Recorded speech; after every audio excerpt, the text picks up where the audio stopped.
are plenty of you who've got huge aspirations and for success too. I get emails and tweets all the time from people. So many people asking how I did it. I try to share the principles of success whenever I can because I have not gotten this far without learning the principles of success. And over the years, I've just realized that common sense just ain't that common. So I often get inspiration from books, and one book that resonates with me all the time is this book right here. It's called The Secret.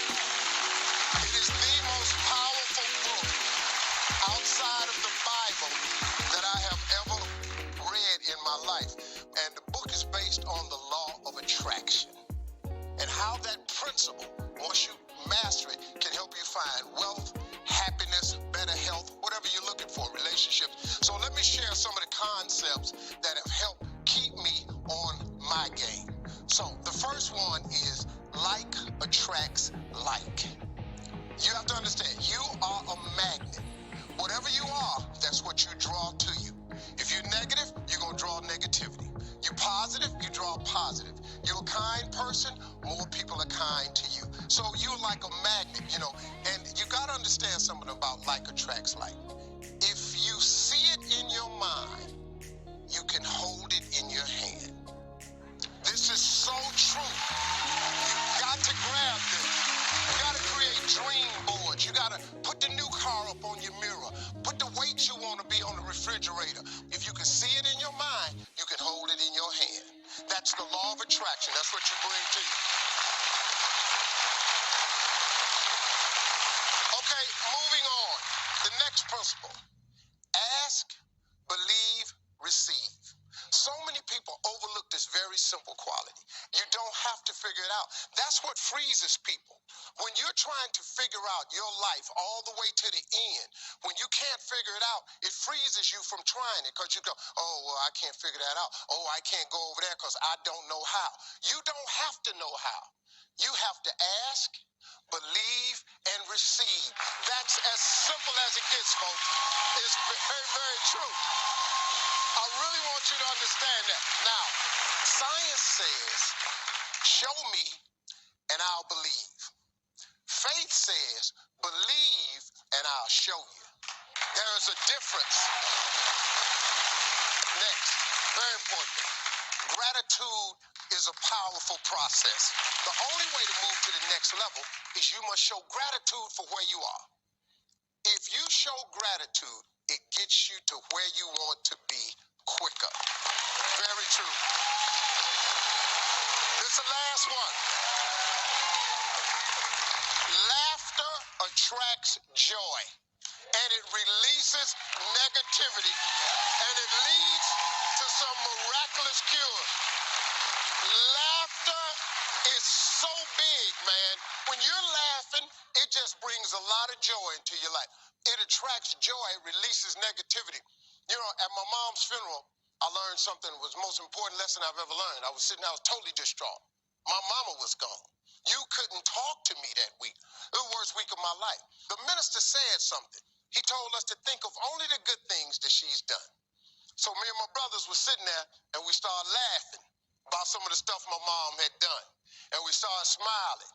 And then the minister said something that has registered with me.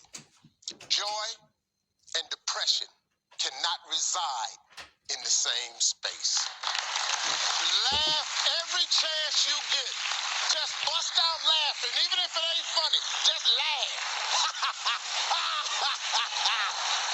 That's it. We'll be right back. We got more. Your gift is the thing that you do the absolute best with the least amount of effort. I want to tell you something that can help enrich your life. It's a sure sign from God that he ain't through with you because he wakes you up in the morning. When he's done, you won't wake up no more. But as long as you're waking up, that means he has something for you that he hasn't been able to give to you for whatever the reason. I'm going to help you get to that reason a little bit quicker. I want to tell you something that I learned that changed my life. I was reading a book one time that had a quote in there from Albert Einstein. And Albert Einstein said, imagination is everything. It's the preview to life's coming attractions. If you think about that, that's a really, really true statement. Because everything you see in this world came from somebody's imagination.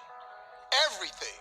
Somebody was talking on the phone one day, on that wall phone, connected to the cord, and tried to walk, and it didn't go no further. And he wanted to just go outside and get something out the car. Somebody said, you know what? I wish I could take this phone outside. Everybody in here got a cell phone. It was in somebody's imagination. Somebody imagined that. Somebody imagined everything. Somebody got tired of walking. Somebody got tired of driving cars. Somebody said, we're going to fly. You're not finna fly. Everybody in here done been on the plane. See, your imagination is the evidence of things not seen. You know why they call it the evidence of things not seen? Your imagination, you're the only one can see it. You're the only one can see it. See, so all this stuff you've been imagining was not some hocus pocus. When you imagine stuff, it's actually God showing you a preview of a coming attraction he has for you. That's what your imagination is. Why do you keep imagining yourself with a second home? Because God wants you to have a second home. Why do you keep imagining yourself in a supervisory capacity on another job? Because God really wants you to have that. Why you keep dreaming of opening a business one day? That's because that's what God really got for you. And he put it in your imagination. The problem with your imagination, though, is you tell it to the wrong people. If you want to kill a big dream, tell it to a small-minded person. You can't, oh man. Think about this in your life. How many times have you had this really incredible idea and you took it to your family and your friends? You shared it with them and they shot it down. You know why they shot it down? Because they couldn't see it. Because God didn't put it in their imagination. He put it in yours. It was your evidence of things not seen. See, all this stuff you've been imagining, you ought to start working on it. Because that's what God really got for you. Your real life is in your imagination. I'm here to tell you that. You think I'm here by accident? I'm here because he put this in my imagination when I was 10. When I was 10, he showed me I was going to be on TV. That's all I ever wanted. The assignment when I was in the 6th grade was everybody write their name on a piece of paper and write what you want to be. You know what I wrote on my paper? I want to be on TV. Now, the problem I had, though, was I used to suffer with a serious stuttering problem. I couldn't talk outside my house. I stuttered for years. I flunked out of school. I'm on my 3rd marriage.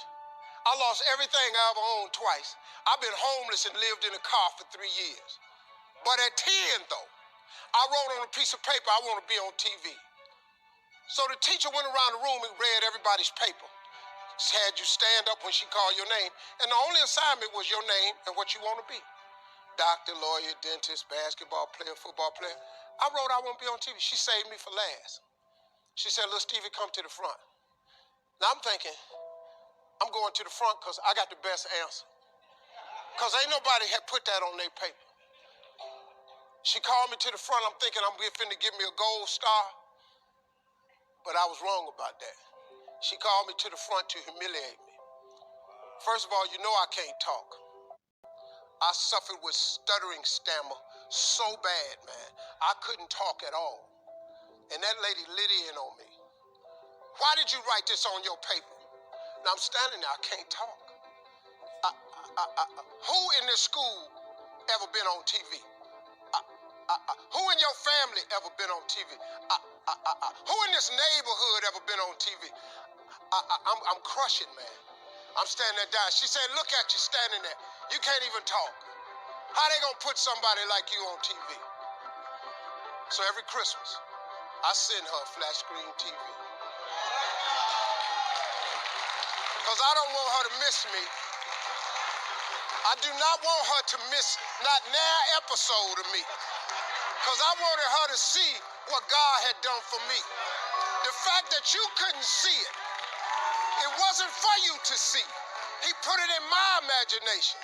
But after 3 years of homelessness, losing everything I ever owned twice, suffering through flunking out of school, go home and cut your TV on. That little boy with the stuttering problem, he all over that TV. You can't cut your TV on. You can't cut your TV on not now day of the week, and you don't see that little boy.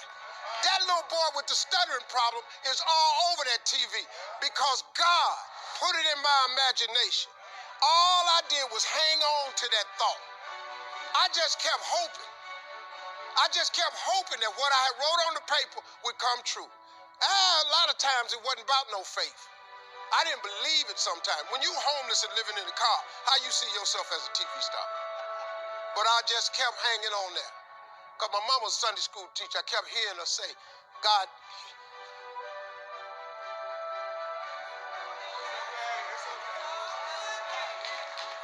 didn't bring you this far to leave you. God didn't bring you this far to leave you. Why do you think he keeps waking you up? Because he got more for you. He got way more for you. He got plans for you. But he needs your faith. He just needs you to call on him. He needs you to dust off your imagination and just go for it. You got to try. Quit waking up thinking you ain't got no say-so in your life. You have a choice in this matter. You can't stop what happened to you, but you can doggone sure do something about what happened to you. Life is 10% what happened to you, is 90% what you do about it. Somebody in your family gonna die. Somebody in here gonna get fired. Somebody here gonna get an eviction notice. Somebody gonna get laid off. Somebody company gonna close. That's life. Somebody you love gonna break up with you. That's life. But what you gonna do about it though? Since it's gonna happen anyway. Trust me, go home and ask God to open up your imagination and then pursue it with everything in you and watch what he do for you. Appreciate y'all.